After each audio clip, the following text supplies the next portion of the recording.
Il pêche un poisson déjà fumé. Les faits qui vont suivre m'ont été rapportés par un abonné du Gabon. Voici son témoignage. Il y a quelques années, mon père est allé séjourner à Fougamou, chez sa belle famille pour des raisons professionnelles. Ce dernier aimait bien la pêche. Alors, un jour, il décida d'aller pêcher près de la chute de Tsambamagoti.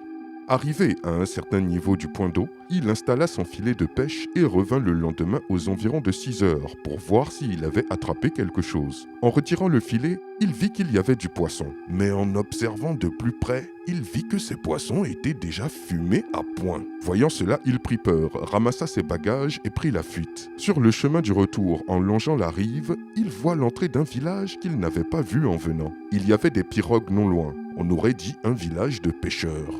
Il pouvait aussi apercevoir des villageois au loin.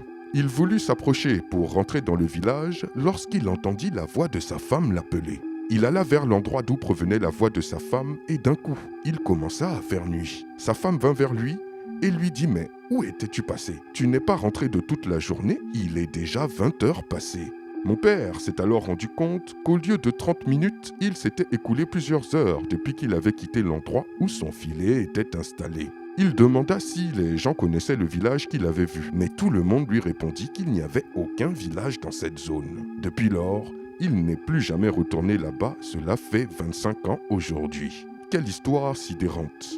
Dites-moi ce que vous en pensez dans les commentaires et je vous dis à très bientôt pour une nouvelle vidéo. C'était Takashi J, numéro 1 sur les histoires mystiques de l'Afrique.